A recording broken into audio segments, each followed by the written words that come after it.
कार्तिक महीने में तुलसी जी के पूजन का महत्व सुनिए। हिंदू महीनों में कार्तिक माह का अत्यधिक महत्व माना गया है। इस दिन माह में स्नान, दान तथा अन्य धार्मिक कार्यों को करना शुभ माना गया है। कार्तिक स्नान के साथ तुलसी जी की पूजा का भी अत्यधिक महत्व है। इसी माह में तुलसी जी का विवाह भी कराया जाता है। जिन्हें कन्या संतान नहीं होती वह तुलसी जी का विवाह शालिग्राम जी से कराकर कन्यादान का सुख पाते हैं। इसी कार्तिक माह से जुड़ी एक कहानी हम आप तक पहुंचाने का प्रयास कर रहे हैं। कार्तिक माह में सभी औरतें तुलसी जी को जल से सींचा करती थीं।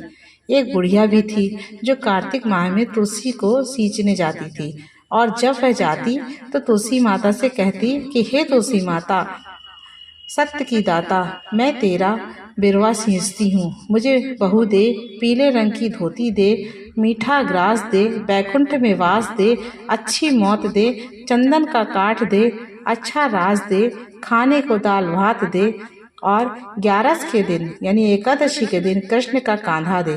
बुढ़िया माँ की यह बातें सुन तुलसी माता सूखने लगी।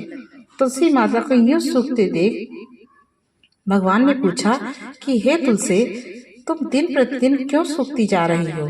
तुलसी माता ने कहा कि बस मेरे मन की मत पूछो। भगवान ने कहा कि मैं नहीं पूछूंगा तो कौन पूछेगा? इस पर तुलसी माता कहती हैं कि एक बुढ़िया आती है और अपनी बात कहकर चली जाती है।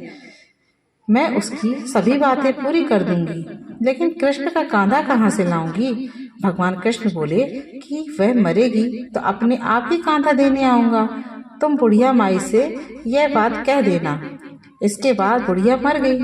बुढ़िया के मरने पर सारा गांव इकट्ठा हो गया और उसका अंतिम संस्कार आने पर उसे उठाने लगे, लेकिन वह बहुत भारी हो गई जिससे उसकी अर्थी टस से मस नहीं हुई। सभी बोले कि यह तो बहुत संस्कारी थी, बहुत पूजा पाठ करती थी, कोई पाप नहीं किया, फिर यह इतनी भारी कैसे हो गई?